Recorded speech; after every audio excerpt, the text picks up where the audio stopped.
Hello students, now we are going to discuss our next chapter Myers of Standard Tendency Part 2 जिसमें हम exercise 1 ले रहे हैं। Myers of Standard Tendency Part 2 में हम पढ़ेंगे मीन के बाकी के पार्ट्स। देखिए जिसमें geometric mean and harmonic mean हमें दिया गया है। ज्योमेट्रिक मीन और हार्मोनिक मीन को हम यहाँ डिस्कस करेंगे इस चैप्टर में एक्सरसाइज वाइज। फर्स्टली हम ले रहे हैं ज्योमेट्रिक मीन। ज्योमेट्रिक मीन होता क्या है, कैसे निकाला जाता है, क्यों यूज किया जाता है, this is given in this exercise.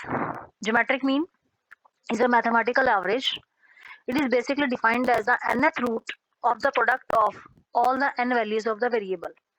Variable की जितनी भी n वैल्यूज होंगी उसमें उनका प्रोडक्ट जो है वो आप ज्योमेट्रिक मीन से डिनोट कर सकते हैं। अगर एक सीरीज में 2 आइटम्स हैं तो हम उसका स्क्वायर रूट लेंगे, 3 आइटम्स हैं तो हम उसका क्यूब रूट लेंगे, n आइटम्स हैं तो हम nth रूट लेंगे। देखिए जैसे आप देख रहे हैं gm is equal to x1 into x2 into x3 up to xn और उसकी power n raise to the power n। For example if 2 items in a series are 4 and 9 तो इनका ज्योमेट्रिक मीन होगा इनका स्क्वायर रूट यानी under root 4 into 9 is equal to 6। अगर हमें cube root लेना है, 3 आइटम्स है मान लीजिए 2, 4 and 8 तो हमें इसका क्यूब रूट लेना है 2 इंटू 4 इंटू 8 और उसका क्यूब रूट, तो हमारी वैल्यू आ जाती है 4। अगर हमारी सीरीज में नंबर ऑफ आइटम्स ज्यादा हैं तो nth रूट बनेगा। Geometric mean is equal to x1 x2 x3 up to xn और उसकी पावर 1/n। अब 1/n पावर को सॉल्व करना इट्स नॉट इजी, तो हम इसे कैसे सॉल्व कर सकते हैं, हम इसके लिए लोगरिथम फॉलो करेंगे। लोगरिथम का प्रोसीजर हमें आना चाहिए। लोगरिथम जैसा आप लोग पहले भी पढ़ चुके हैं, तो logarithm gm is equal to 1/n into log x1 plus log x2 plus log xn तक आपका जाएगा। अब लॉग को खत्म करना है तो हमें एंटी लॉग करना पड़ेगा। तो देखिए लास्ट में जब हमने इसको एंटी लॉग किया, लॉग से एंटी लॉग कट गया तो जीएम रह गया। GM is equal to anti log sigma A log X upon में N. This is a formula which is to be followed in this exercise. अभी हमें calculate कैसे करना है, कैलकुलेट करने के लिए देखिए हमारे पास फिर वही सीरीज रहती है। पहली हमारी इंडिविजुअल सीरीज हम लेकर चल रहे हैं और हमारे पास यहाँ मेथड्स रहेंगे। 2 मेथड्स है, या तो आप मेथड ऑफ फैक्टर्स लगा सकते हैं या लॉग एंटी लॉग मेथड लगा सकते हैं। अगर हमारी वैल्यू शॉर्ट है, स्मॉल है, तो हम इसमें फैक्टर मेथड को लगा सकते हैं। लॉन्ग वैल्यूज है तो आप उसके लिए लॉग फॉलो कर सकते हैं। एंटी लॉग एंड लॉग का जो मेथड है वो आपका अप्लाई हो जाएगा। फर्स्ट देखिए मेथड ऑफ फैक्टर, इसमें हम क्या करेंगे, फैक्टर्स बनाएंगे और फिर हम इसे सॉल्व करेंगे ज्योमेट्रिक मीन निकालने के लिए। क्वेश्चन नंबर 1 जैसे आपको कह रहे हैं 25, 30 और 36 का ज्योमेट्रिक मीन निकालिए। 3 आइटम्स हैं, तीनों को मल्टीप्लाई करिए और फिर उसका क्यूब रूट निकालिए। क्यूब रूट निकालने के लिए देखिए हमने पहले इसको फैक्टराइज किया। जब फैक्टराइज किया 25 के फैक्टर 5 इंटू 5, 30 के फैक्टर 5 इंटू 6, 36 के फैक्टर 6 इंटू 6। देखिए अब हम इसकी पेयरिंग करते हैं।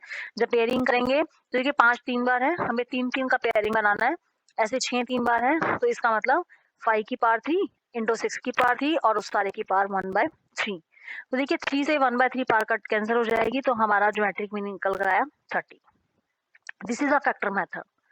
ऐसे ही हम 16, 625, 256, 81, अब 4 फिगर्स हैं हमारे पास। जब हमें इसका ज्योमेट्रिक मीन निकालना है, चारों को मल्टीप्लाई करेंगे, उसका 4 रूट निकालेंगे। 4 रूट निकालने के लिए देखिए फिर हमने क्या किया, जितने भी हमारे पास वैल्यूज थी हमने इनको पावर 4 में कन्वर्ट किया। जैसे 16 है 2 की 4, 625 है 5 की 4, 256 है 4 की 4, 81 है 3 की 4। तो देखिए 4 से फिर पावर 1/4 कैंसिल हो जाएगी तो हमारी वैल्यू निकल कर आएगी 2 into 5 into 4 into 3 that is equal to 120। तो this is the factor method. ऐसे आप बाकी के अगले पार्ट्स भी इसमें सॉर्ट आउट कर सकते हैं।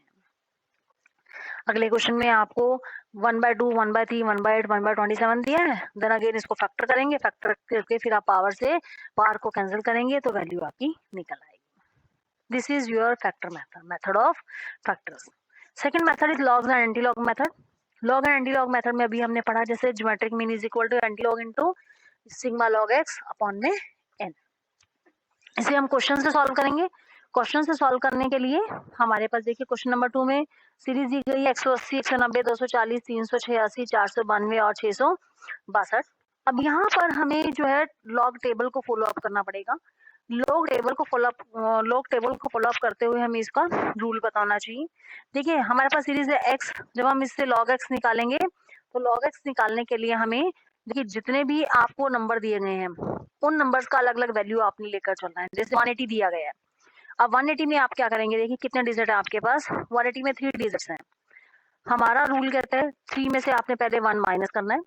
जब आप 1 माइनस करेंगे 3 में से तो वैल्यू रहेगी 2 डेसिमल यानी 2 पॉइंट। उसके बाद हम वैल्यू लेंगे 180 है, पहले 2 डिजिट आप लेंगे यानी 18 की वैल्यू आप देखेंगे 0 में। आपको पीछे बुक के लास्ट में लॉग टेबल दी गई है। लॉग टेबल में देखिए आपको कुछ वैल्यूज ऊपर दी गई हैं और कुछ वैल्यू लेफ्ट में दी गई हैं। आप लेफ्ट से वैल्यू उठाते जाएंगे और ऊपर से वैल्यू उठाएंगे, दोनों को क्रॉस मैचिंग में आपने चलाना है।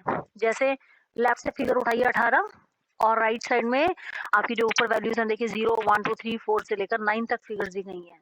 हमें लेना 18 का 0 के नीचे, तो देखिए आपकी वैल्यू आ रही है 0.2553। 2.2553 हमारी 180 का जो है लॉग है। ऐसे 190 के लिए निकालेंगे, 190 के लिए जब हम निकालेंगे तो 19 का 0 के नीचे फिर लॉग टेबल आप उठाएंगे, 19 लेफ्ट साइड में मिलेगा आपको और 0 राइट साइड में मिलेगा। तो 19 का 0 के नीचे आप लेंगे और उससे पहले 3 डिजिट है, 1 लेस करिए, 2 पॉइंट टेबल से फिगर उठाइए 0.2788। ऐसे ही आपने सभी वैल्यूज को पुट करना है। This is the new method for you log table के अकॉर्डिंगली क्वेश्चंस को सॉल्व करना। तो आपको लॉग टेबल को देखना आना चाहिए। ऐसे ही आप वैल्यू निकालते जाएंगे। देखिए जैसे 386 है, 386 का मतलब 38 का 6 के नीचे, 38 लेफ्ट में आप ढूंढेंगे और 38 की ही रेंज में 6 ऊपर से आप देखेंगे, 6 के नीचे जो वैल्यू वेरी कर रही है वो वैल्यू आती है आपकी 0.5866 और उससे पहले 3 डिजिट थे ये, 3 में से एक लेस किया रह गया 2, तो 2.5866। ऐसे ही आप सारी वैल्यूज निकालेंगे तो सिग्मा लॉग एक्स आ जाएगा। सिग्मा लॉग एक्स जो आया दैट इज इक्वल टू 15.0138। अब हम इसे फॉर्मूला में पुट करते हैं, एंटी लॉग इंटू 15.0138 अपॉन में 6, हम इसे डिवाइड करते हैं तो एंटी लॉग 2.5023। अब हमें एंटी लॉग को भी खत्म करना है। एंटी लॉग को खत्म करना है तो अब देखिए यहाँ से एंटी लॉग टेबल आपको दी गई है। आपने क्या करना है, पॉइंट से पहले वाली फिगर को छोड़ देना है, पॉइंट के बाद वाली फिगर को आपने लेना है। जैसे पॉइंट के बाद फिगर आती है 50.50 का 2 के नीचे फिर 3 के नीचे। देखिए आपकी एंटीलॉग टेबल आपको दी गई है बुक के लास्ट में। एंटीलॉग टेबल को ध्यान से देखिए, एंटीलॉग टेबल में 50 का 2 के नीचे 50 आपको लेफ्ट कॉर्नर पर दिया हुआ है, लेफ्ट साइड में 50 ढूंढेंगे, उसी की रेंज में ऊपर से 2 के नीचे वैल्यू देखेंगे और आगे चलते हुए 3 के नीचे वैल्यू देखेंगे। जो राइट साइड में वैल्यू दी गई है वो 0 to 9 अलग से दी गई है, फिर 0 to 9 अलग से दी गई है। तो ये वैल्यू आपने 2 बार लेनी है, 50 का पहले 2 के नीचे फिर 50 का ही फिर 3 के नीचे। तो वहां से 2 वैल्यूज जो आ रही हैं आपने उसको सम अप किया, सम अप करके फिगर आती है 3179। अब आपका 2 पॉइंट था ये, तो इसमें 1 ऐड हो जाएगा, 2 में 1 ऐड हुआ तो रह गया 3, यानी 3 डिजिट्स के बाद आपने डेसिमल लगाना है। हमारी फिगर आई थी 3179, तो इसमें 3 डिजिट हुए, 317 के बाद आपने पॉइंट लगाना है, तो 317.9 आपका जो ज्योमेट्रिक मीन की वैल्यू निकल कर आ जाएगी। ऐसे ही एग्जाम्पल थर्ड में आपने करना है। अब एग्जाम्पल थर्ड में देखिए पहले आपके पास 2574 फिगर दी गई है, 4 डिजिट है, 1 लेस किया रह गए 3 पॉइंट, 25 का 7 के नीचे फिर 4 के नीचे, तो वैल्यू आती है 3.4106। ऐसे 475 का 3 डिजिट है तो 3 में से एक लेस किया 2 और उसमें से फिर आपने वैल्यू ढूंढनी है।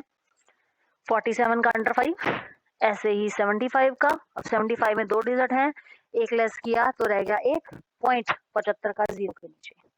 ऐसे 5, तो 5 में एक ही वैल्यू है, एक में से एक गए 0 और फिर उसके बाद 50 का 0 के नीचे। 5 नहीं मिलेगा आपको, 50 मिलेगा, तो 50 का 0 के नीचे। अब देखिए फिगर पॉइंट में शुरू हो गई, अब पॉइंट में शुरू हो गई तो माइनस में चलेगा सब।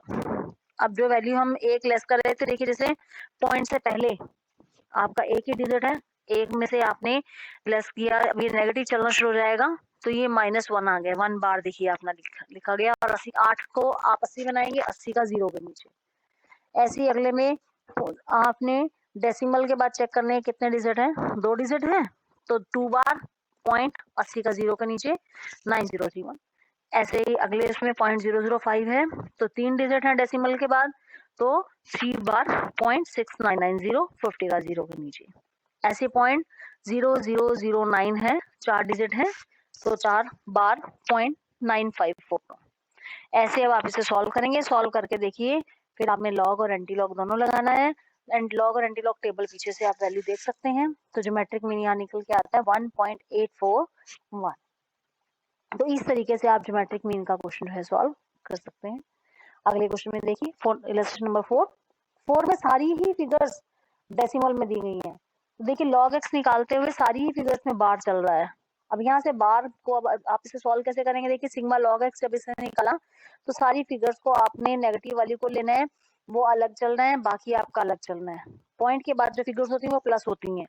तो यहाँ से देखिए सॉल्व करके आता है ये 11.6669 अपॉन में 8, 11 बार 0.6669 अपॉन में 8। जब हम इसे डिवाइड करते हैं तो देखो 11 तो डिवाइड होगा नहीं, तो ये इसे कन्वर्ट कर देता है 16 में, तो ये बन जाता है 16.6।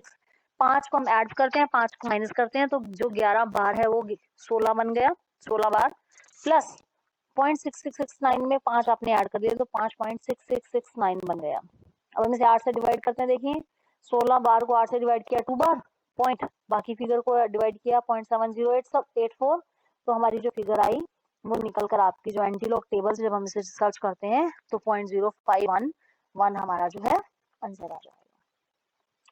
ये तो थी इंडिविजुअल सीरीज। अब बात करें डिस्क्रीट सीरीज की, तो देखो ज्यादा फर्क नहीं रहेगा, भाई आपको एक्स और एफ दिया गया है, एक्स है आपके पास, एफ है आपके पास, लॉग एक्स निकालेंगे फॉर्मूला में, फिर एफ लॉग एक्स करेंगे। एफ लॉग एक्स करके जैसे एग्जांपल नंबर 5 में आपको समझाया गया, देखिए तो एफ लॉग एक्स करके वैल्यू आती है 94.5622। आप इसे सिग्मा एफ से डिवाइड करेंगे 100 से, तो वो डिवाइड करके वैल्यू आ जाएगी 194562, और उसका एंटी लॉग निकालेंगे तो आपकी फिगर 8.822 आपका आंसर निकल आएगा। The same is for the continuous series. ऐसी कंटिन्यूस सीरीज के लिए है फॉर्मूला वही, geometric mean is equal to anti log sigma F log M upon में एन करेंगे। वैसे ही मिड वैल्यू सीरीज दी गई है, सीरीज से मिड वैल्यू निकालेंगे, मिड वैल्यू के बाद फ्रीक्वेंसी आपको दे रखी है, लॉग एम आपके पास है, आप निकाल लेंगे लॉग एम को एफ से। एफ की फिगर्स को पीछे से चेक करके टेबल से वैल्यू निकल आएगी लॉग एम की, फिर हम एफ से मल्टीप्लाई करेंगे तो F into log M figure आती है 23.1275। हमने इसको 18 से डिवाइड किया तो वैल्यू आ गई एंटी लॉग 1.28486, और जब इसको हमने पीछे टेबल से सर्च किया तो 19.27। This is for the continuous series. Combined geometric mean अगर आपको निकालना देखिए तो G12 जैसे मीन था x बार 12 था, तो यहाँ G12 जाएगा।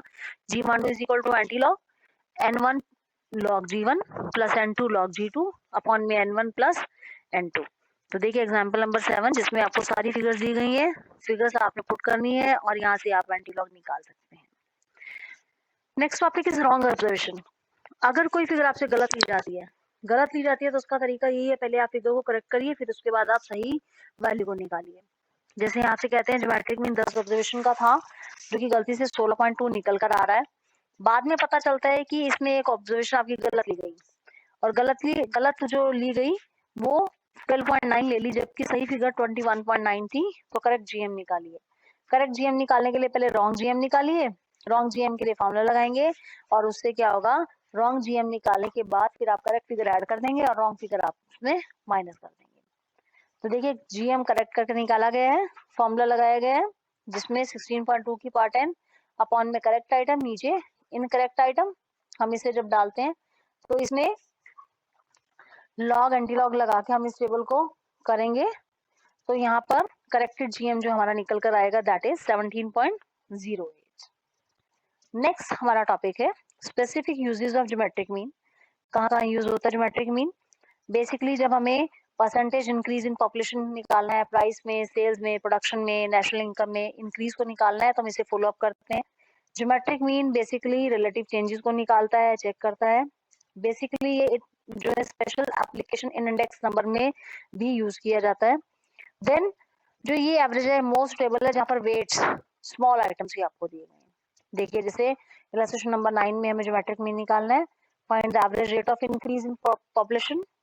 आपको पॉपुलेशन में इंक्रीज निकालनी है। कहते हैं फर्स्ट डिकेड में इंक्रीज हुई 20%, सेकंड में हुई 30%, थर्ड में हुई 40%। तो हमने पॉपुलेशन को 100 लेना है, उसमें जितनी इंक्रीज हुई वो ऐड करते जाना है। जैसे 100 में 20 ऐड हुए 120, 30 ऐड हुए 130, 40 ऐड हुए 140, फिर वही log x और उसके बाद फिर वही ज्योमेट्रिक मीन जैसे आपको फॉर्मूला में सिखाया गया। तो देखिए 129.7 आ गया जीएम, जिसमें 100 हम लेस करते हैं तो 29.7% पर डिकेड आपकी जो इंक्रीज निकल कर आती है। अगर इंक्रीज का क्वेश्चन है तो फिगर ऐड होंगी, अगर डिक्रीज का क्वेश्चन है तो फिगर आपकी माइनस हो जाएगी। अगले क्वेश्चन 10th में आपसे फिर ग्रोथ पर rate per annum rate of growth आपसे पूछ रहा है 5 सालों के रिकॉर्ड की, तो इसमें भी सेम पैटर्न पर फिगर्स ऐड करते जाएंगे और आप इस वैल्यू को निकाल सकते हैं। इसके बाद आपके पास है 11th इलस्ट्रेशन, जिसमें डेप्रिसिएशन कहता है कि एक मशीनरी है जिसमें 40% फर्स्ट ईयर में डिक्रीज होता है, 25% सेकेंड ईयर में होता है, 10% थर्ड ईयर, फोर्थ ईयर और 5 ईयर में होता है। 3, 4, 5 ईयर में 10% की डिक्रीज है। देखिए जैसे आपको दिया गया है, टेबल बनी हुई है, 40, 25, 10, 10, 10 की डिक्रीज है। तो हमने टोटल अगर हम मशीन की जो वैल्यू है वो लेके चलते हैं, इनिशियल ईयर में 100 थी, पहले साल 40 घट गई तो अब कितनी रहेगी 60, दूसरे साल 25 घट गई तो रहेगी 75, तीसरे साल 10 घट गई तो रहेगी 90, ऐसे ही चौथे में 90, पांचवें में 90। ये x आ गया, log x निकालेंगे, log x निकालने के बाद उसको n से डिवाइड करेंगे, 5 से डिवाइड करेंगे तो वैल्यू आ जाएगी, उसको हम एंटी लॉग करेंगे तो एंटी लॉग निकाल के वैल्यू आती है 80। अब टोटल 100 था जिसमें से डेप्रिसिएशन हुआ 80%, तो हमारे पास एवरेज रेट ऑफ डेप्रिसिएशन निकल आएगी। तो जो एवरेज रेट ऑफ डेप्रिसिएशन है दैट इज 20%। नेक्स्ट है हमारे पास एवरेज रेट ऑफ ग्रोथ।